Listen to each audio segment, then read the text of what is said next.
What's up, guys? Welcome back to Athlete Culture. Name's Jay. I'm the head trainer. And today I have another guest with me. His name is David. And go ahead, take it away. Give us a little about yourself. What's up, guys? I'm Davidalstott. I'm a psychology major at Ithaca College with Jay. I'm actually not an exercise science guy like pretty much everyone else on here, but that's cool. I love lifting weights. I used to do more bodybuilding style training for, a while, my first couple of years. Now I'm more into powerlifting. Swimming was my big thing in high school. I didn't start lifting until I was done with it my senior year. I used to be very skinny, very light, but I'm getting better now. So, yeah. So you said you've been lifting since senior year? Yeah, beginning of my senior year. Nice. So what's that? 3 years now? About a little less than 2.5. Okay. A little less than 2.5. Yeah. I know we've talked about it before, but sometimes those numbers get mixed up. So what got you into it? I know you said you started out as a swimmer. Funny story. So yes, I was a swimmer for a while, but how I actually got into lifting weights was I wanted to see if I could walk on to a Division III football team because, I've actually always had pretty good ball skills and whatnot, but I was just like really, really skinny, and I knew to have a remote shot at that, especially with not playing high school or whatever. I knew I needed to get a lot bigger and stronger, so that's what I did. Nice. Yeah. So with your powerlifting, do you have any specific splits that you do? I know you've made your own program. Yeah, it's really just legs, push, pull, legs, push, pull. So I do one lift each given day. I have one light day that focuses more on speed and control. And then the other day, that's where I do my heavy stuff. So my light days are usually I go anywhere from 8 to 12 speed triples in the band, which is only really anywhere from 45 to 60%. And then on those same days, I do pause triples, usually sometimes 4s or 5s, but those really don't go above RP 6.5. So that's more of my speed and control day. Then my heavy days, I have increasingly heavy sets each week en route to my goals, and then after that I usually follow it with some volume of variation, whether it's spoto press, deficit pulls, or box squat. Box squat. I've seen you do those a few times. I haven't done them in a long time. I probably should get back to them. I'd say it's good for just developing raw speed. Other than that, it's not. Yeah, good for developing raw speed. For sure. Yeah. Explosiveness out of the hole, stuff like that. Yep. There's so many, I feel like a lot of people, they focus on the big three, squat, bench, deadlift, but they don't focus on the accessories, and then you get those guys that are doing that, and they're like, oh, I stalled at this amount of weight, and I'm like, so what are you doing for accessories? Yeah, speaking of accessories, in terms of my hypertrophy work, I go really hard on that a lot. I do a lot more volume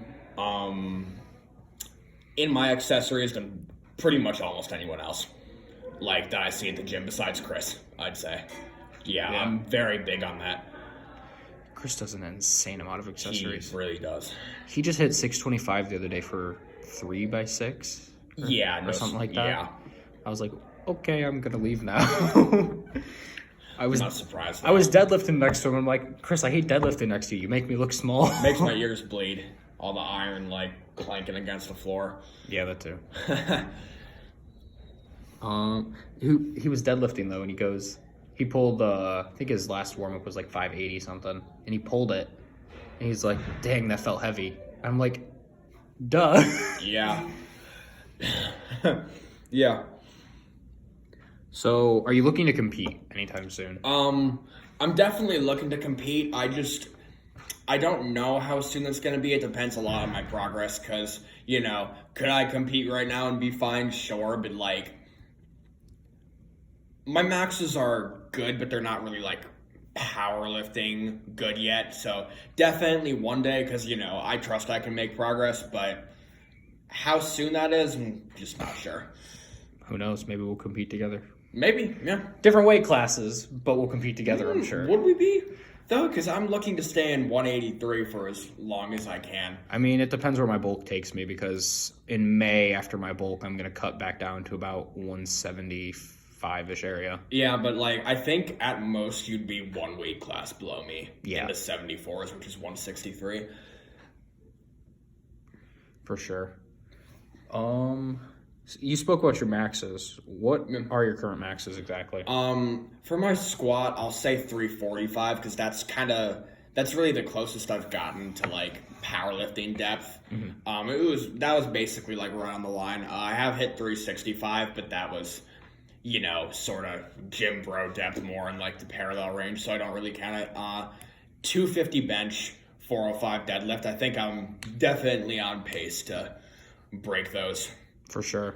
I mean, I've seen you, and you did 215 the other day for fives. Felt like warm-ups, yeah. Yeah. So I actually got those for fives again on Sunday. Hopefully I can make them even better. Nice. Yeah, what do I have? Oh, yeah, I have 235 on Sunday. Yay. Yeah, that'll be fun. Yeah. Hopefully I get a good lift. Don't have to sit on my chest for 6 seconds. You have had bad luck with that. Literally, it's just I scout for you guys, and you guys are never there, and I'm like, great. Where's a newbie? And then I get a crappy lift, and I'm like, cool. It's just not that hard. It's just take a little off it. My biggest pet peeve is when I ask for a lift and the person just yanks it out of my hands. It's like, no, I want to keep my back tight. Yeah, it's you're not trying to deadlift the bar off the rack. Yeah, fact. You're lifting it a little above the rack and giving it to us. Or you got the guys that follow it all the way down, like the guy I had. He followed the bar all the way down from the top to the bottom after I told him don't touch the bar unless I'm yelling help. Watch the bar go down with his hands on it, and I got to my chest and I paused and I was like, all right, move your hand. I flat out told the guy mid-breath, I told him to move his hands. And then I went, and it was a 6-second pause, and I'm like, could have screwed my entire set. Yeah, facts. He's really lucky that it didn't, because I would have been very angry. But no. So we've talked a lot about your training. Let's go more towards the nutrition side of things. What are your calorie counts right now and stuff like that? I'm at maintenance calories. I mean, you could maybe say I'm in sort of a 10% deficit, but because when I'm at maintenance, my body usually tends to lose weight a little bit naturally. That said, my maintenance calories are about 3,700 right now, which is I've always had a very fast metabolism. And I usually do a lot of volume when I'm in the gym, and I'm taking my cardio up a lot, so that's where I'm at. I go for about a solid 200 grams of protein a day. If I'm more 190, 195, that's fine with me. I mean, some people go crazy on the protein intake, but I don't think going above 1 gram per pound of body weight is really going to help you at all. That's what research has shown. Anyway, so that's about, I think, between 20 and 25%. And then I usually go for about 50% carbs and the rest fat. Dang. Yeah. That's a huge carb load, actually. Pretty balanced. It's pretty balanced, I think. I mean, with the balancing of the fat versus the carbs and protein, it's a pretty good. Yeah. For sure. But, I mean, compared to most guys, it's most guys stay away from carbs, and I'm like, just please balance it. You need the carbs. I think, I know a lot more about the uses of protein and carbs than I do fat, but I think if anything, most people would be better off just going for carbs rather than fat. Because if you have to keep it, in balance, but it's just important to balance, because carbs, primary fuel, in the worst cases, if you don't burn them off and you're still in a deficit, that's what's going to be what fat you have, so. For sure. Yeah. But no, I think, are there any foods that you try to stay away from? Any carbs that your body doesn't take very well, or any proteins? The only thing I really just stay away from are super commercial fast food, McDonald's, Wendy's, Burger King. My family used to eat those a lot, but now ever since I was 10, 11, I just now that I know it's in there, I think it's just disgusting. You get me some Subway, Chipotle or Panera, though. I think those are actually pretty clean, so I like to eat those. But the others I just mentioned are a big no-no. Yeah. Yeah. I definitely feel that. Especially with some of those places, like you said, Chipotle, like those types of places, you can kind of... I love Chipotle. You can pick and choose, and that's the thing. Like, there's so many options where you can kind of pick and choose and get exactly what you need macro-wise. I love Chipotle. I will proudly go there after this. When I get there, I get the I get like a double chicken guacamole salsa burrito. And I also get chips. It ends up being 1,960 calories. Oh my God. Don't judge me. That's over 50% of your calories. It is. Yeah, it makes my eating for the rest of the day a lot easier.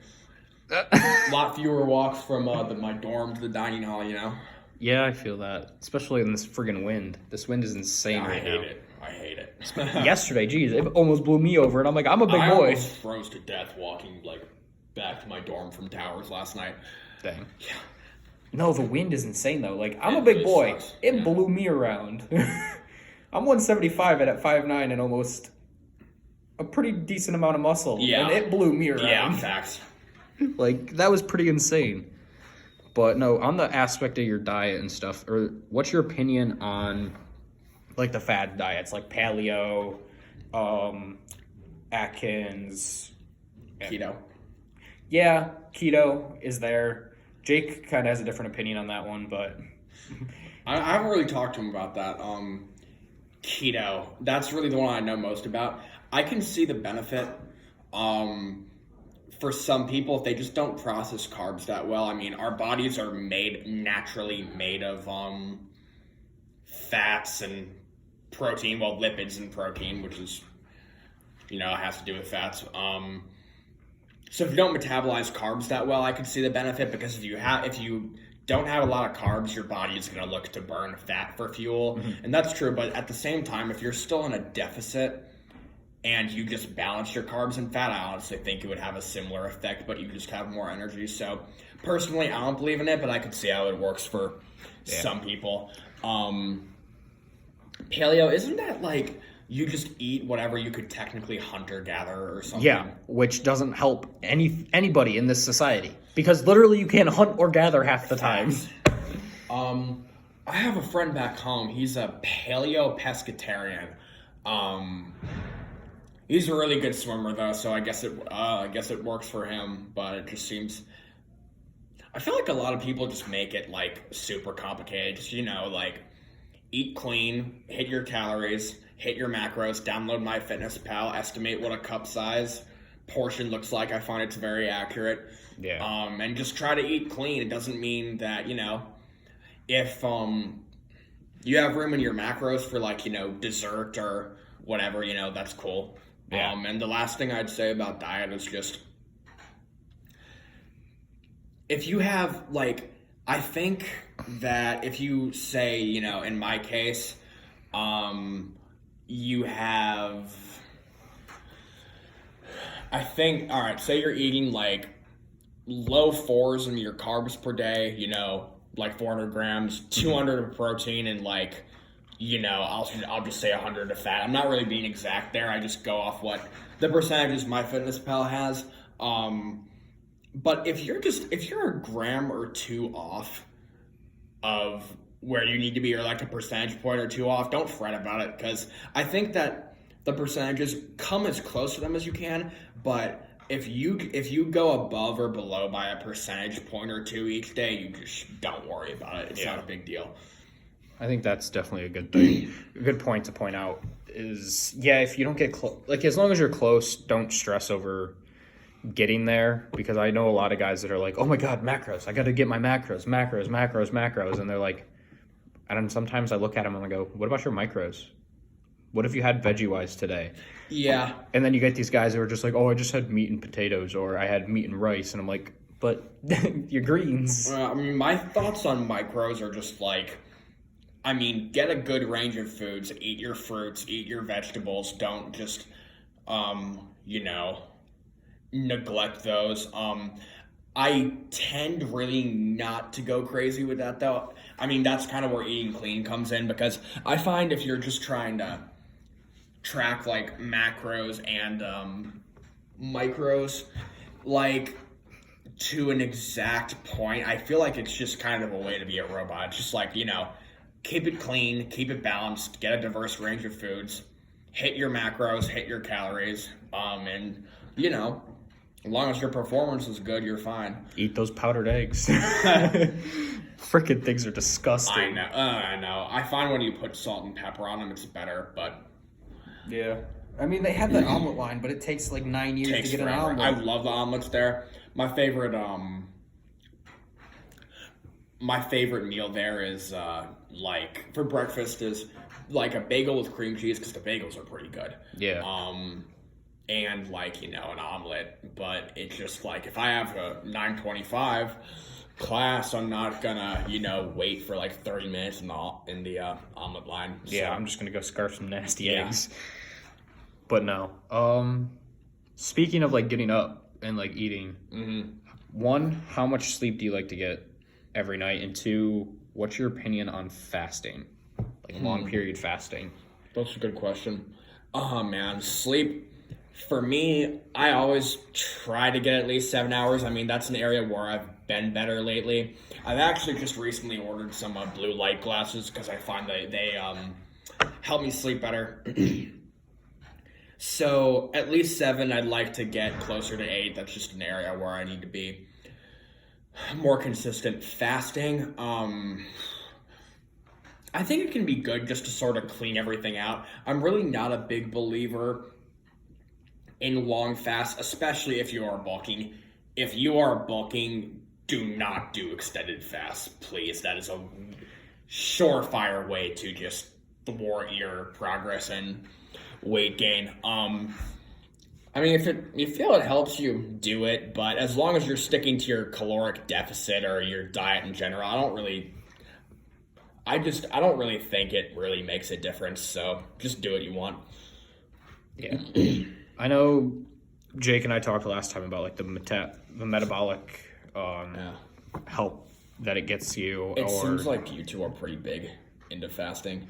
I like doing it mostly when I'm on a cut. Like you said, I don't really like doing it on a bulk. Yeah, I like to stick and stay full. Literally, wake up full, go to sleep full constantly. It's so annoying. But at the same time, with the fast, if you get used to it, especially while you're cutting, it can make things a lot easier. Especially if you're going for a bodybuilding prep. It gives you more of that willpower. Yes. Yeah, bodybuilding is just a whole other game. I mean, that's where you really have to just tone in diet there. Because what I've found is if you do not watch what you eat, you will not get below 13% body fat. Because, I have pretty quick metabolism. And there was a time last year where I was working out a lot, but I really wasn't. But I literally just ate whatever I wanted. That was me last year. And, I still had a little baby fat when I decided to cut and really watch my diet. That's when I lost it. Yeah, I feel that.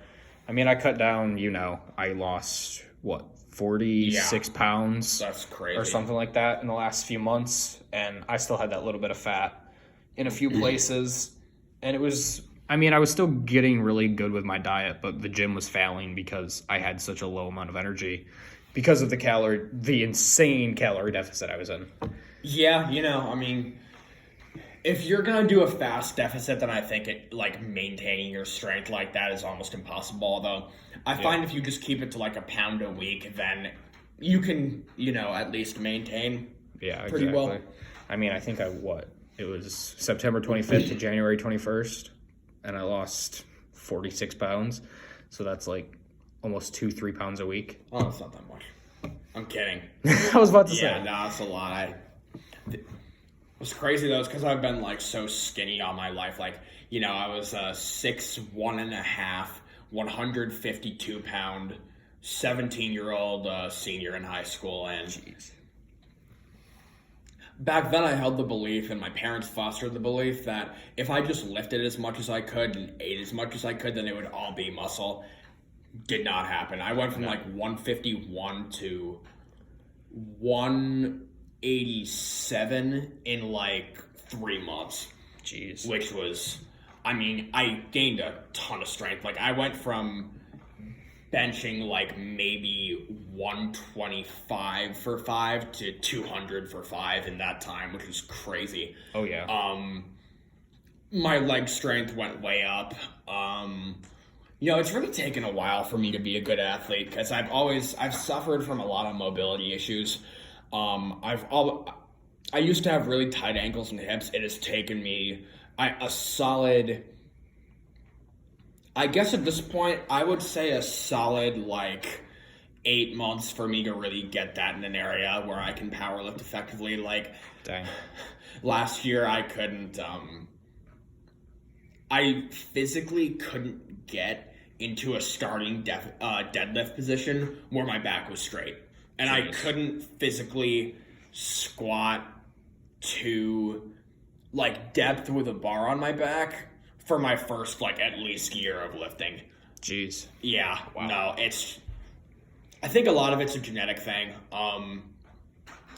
And it's just lifting weights has exposed me to so many athletic weaknesses that I've had. It's just, it's crazy. If I knew this before and applied it to my, swimming, I probably would have been a lot better. But, I like powerlifting. I like where I'm at now. Yeah. I know we have about the same schedule in the gym. And we do, yeah. We literally go in pretty much every day around the same time. It's pretty fun. It is. Our banter is pretty funny. It is. I swear, if people didn't know we were friends, they think we hate each other with the amount we banter. I don't think so. I think they can tell, but I get what you're saying. Yeah. Yeah. But no, I mean, that's a good connection, and I know we have a huge group of guys that we're always around. Yeah, I think Ithaca's pretty special like that. I really don't think. I doubt that a lot of other schools are, like that. But there's a lot of kids in there who, they're very strong and they take it seriously and, they're consistent. Yeah, for sure. I like it. The gym has a good environment. I would like to get into the strength and conditioning facility, but I know that's never going to happen to train. Varsity athletes, Yep. It's sectioned off, but I literally walked in there for my major the other day, one of my classes, and the vibe in there is just 100 times different. It's like a complete 180 from the fit center. What do you mean? When you go in the fit center, you're like, oh, it's kind of calm, relaxed. But as soon as you walk into the strength and conditioning facility, it's straight to business type of vibe and feel, and you're wanting to lift for power as soon as you walk in the doors. That's awesome. Yeah, I mean, especially for a D3 school, Ithaca definitely takes what they do seriously. Oh yeah, for sure. Yeah. I know you talked about your tightness and everything. I've seen you in the gym, obviously, doing your stretches and stuff. How do you stretch 6 days a week when you're in there? Or? The way it goes, every time I lift, before I roll out my entire body, I just think that's a great way to prevent injury. Then after that, I do all my dynamic mobility stuff. All right, let's restart that. There were some people walking by. So every day I lift 6 days a week, full body rollout first, dynamic mobility after. Then I do my lifting, and then I do my static stretches after. Yeah. That's it. I feel like I'm very big on recovery, especially with the high volume, high frequency training that I do. In order to do that, I think it can work very well, but I know I need to recover better than everybody else. Yeah, I definitely feel that because since I started deadlifting and squatting again, to a high point, I'm squatting with more of a sumo stance, and I'm deadlifting with a sumo stance, and I found within the first week that my hips started to get tighter, so I've been rolling and stretching almost every single day, and I definitely feel it. Especially, I'll do my active warm up. That's another thing. I see so many guys doing static warm ups, and I'm like, that's the opposite of what you do. Static stretches are for the end, guys. You do your more active or your plyometric stretches before you start. Yep. No, I mean, recovery is very important, but very few people have the discipline to do it day in and day out. And ever since I started training for numbers, and I guess, May, I've been very consistent about it. Yeah, for sure. Now, the big question I know everyone's been waiting for, and I know you've looked at it. Yeah. What's your opinion on PEDs and anabolics? Yeah. So, I personally am strongly against them. Doesn't mean I don't respect people who do. I watched your interview with Seamus. I think he hit the nail on the head, which is, do what you want, but just stay in your federation. I agree with that. There's a reason why when I compete, I'll definitely compete in USAPL. That's because, that's the gold standard for, a drug-free strength sport, I think. And the IPF, I think, is globally the gold standard for, a powerlifting federation. And I think it's great that they've made that drug tested because, I love lifting. I'm very competitive. But it's just like, I have a life, and I don't think when you take steroids like that, there is no safe dose of anabolic steroids. Like, when you do it, as Larry Wheel said, you need to be willing to die for it. And it's just the amount of experiences. Like, I've watched several videos on bodybuilders, powerlifters, whatever, who have taken steroids for a long period of time. A lot of those guys are just miserable, and that's just something I will never get into, Yeah. So obviously we know you're natural, obviously, from that statement. No, I'm not. Yes, I'm not. That'd be hilarious. That'd be the most hypocritical move ever. Yeah, facts. I hate them, but I use them. That'd be the most hypocritical move ever. Yeah. I will clarify, though, I definitely do respect people who do just compete in an untested federation, Because what people don't realize is that, in America, the big sports here are, baseball, football, hockey, basketball, and soccer. If you take steroids in any of those sports, you will be very frowned upon. But so when they watch stuff like the Olympia or, like the Arnold Classic or World's Strongest Man, they're like, oh, wow, I hope those guys don't take steroids. They all take steroids. The freaks that you see in strength sports, it's like, that's what you get when you combine genetics, hard work, and steroids, It's just, I personally am strongly against them, but people should understand that it's a different culture. Yeah. I like that. It is a very different thing. And I feel like a lot of beginners, I know I said this with Seamus, but a lot of the beginners, they look at these guys and they're like, I want physiques like that. That's a good goal. But like Jake said, like I'm quoting two different other guys here, but yeah.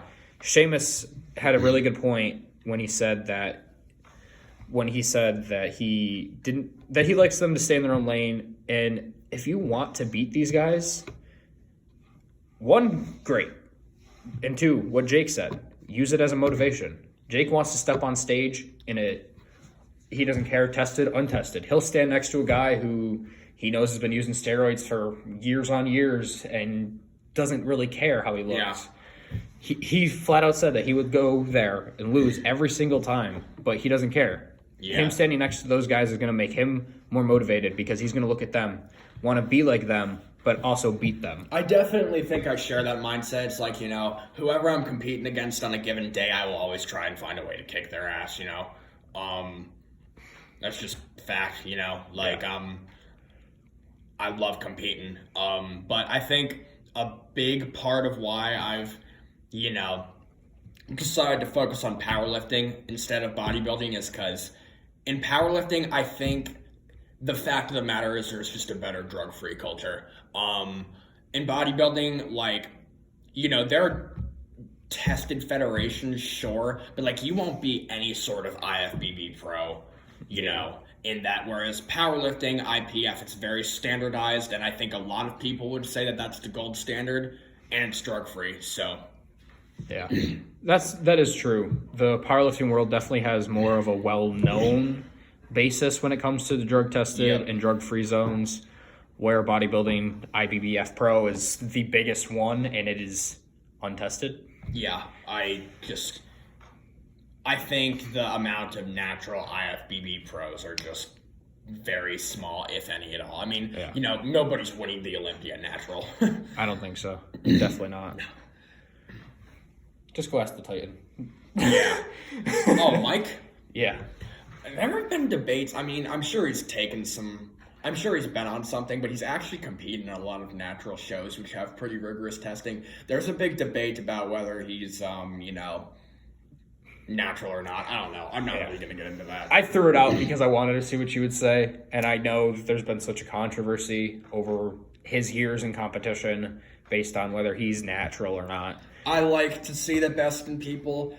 If he is not natural, he might be the most genetically gifted person ever. I mean, the guy's straight. He's crazy. Yeah, his physique, for his size and his age, he's in his 60s now? Mm-hmm. He's not quite as strong as Larry, but his physique is also better. He's almost like, he's comparable to Larry Wheels, even right now in terms of his physique and strength combo. For sure. Yeah. And I mean, he has 30 years on Larry, so just being able to lift with Larry and at the same almost level that Larry does. Yeah, no, all those guys are crazy. Yeah, for sure. Now, I think that's really all we have for questions, but one thing I want to know is if you had one phrase or 2, 3, whatever you have made up, what would you say to a beginner who's just starting out? And I know you and I are definitely new boys to this powerlifting world because I've only been in it for just under a year. Same, yeah. Yeah. Be consistent. I mean, that's literally all I would say. 2 words. Be consistent. That's and I guess more specifically, now don't only be consistent with just going to the gym, but be consistent in making plans. Be consistent in knowing when to take breaks. Be consistent in knowing when to change up your training. Because, you're not going to be able to do the same thing for every week of your life. But, consistency is where it all starts, where it all comes from. Yeah, I like that. And be consistent, you could even apply. I know you have this really big philosophy with school, mixed with your school and your training. If you give your training 100%, you should be giving your school your 100% effort as well. Yeah. And I really like that philosophy because I feel like a lot of guys, they're either focused on one or the other. Because I know a few guys that I've had as clients here, they've said, well, I don't have time because of school. And I flat out told them, if you want to do this, you have to make time for both. That is very true. You have to give both your 100% effort when you go there. Definitely don't like the, I don't have time excuse because people make time for what's important to them. But, as you could see from my hips and ankles being naturally tight, my parents were not, my parents weren't athletes, they were academics, so that's what I grew up with, this whole athlete thing. It's just, it's kind of my thing. Yeah, and I think that's also a good thing, though, because, you have your parents pushing you. That might even help you, too. You have your parents pushing you on the academic side, and you have yourself pushing you and everyone else around you, especially here at Ithaca. Like we said before, we love the environment. Chris, Jake, David, Seamus, Ben, Nick, Dan, myself, Alex. There's a whole slew of us, and there's more that I haven't even met yet, I'm sure. But there's such a slew of us that we all talk, we all help each other, we all motivate each other. Yeah, there's a good group in there. I like it. Yeah, for sure. Well, do you have any final points that you want to make before I call this out? Just to, shout you out a little bit. Jason, hey, for his age, especially for his age, and even in general, he's very, very strong. I was talking to people, I really like your attitude, your work ethic. I think you're very smart and systematic in your training, which is very important in terms of your long-term success. And, I don't think it's a coincidence that you and I have become buddies. So, this was fun. Well, hey, I appreciate it. Yeah. Well, you shouted me out, so I'm going to do the same to you. Go follow this guy on Instagram. His links will be down below. Alstott Fitness and Davidalstott on Instagram. Alstott_fitness. I'll put it in the description. Don't worry. Can I spell my last name? A as in apple, L as in Larry, S as in Sam, T as in Tom, O as in orange, T as in Tom, and T as in Tom. That's it. Alrighty. Well, guys, I hope you enjoyed. This has been me and David out here. This is Athlete Culture, and I'm out. I'll catch you next time.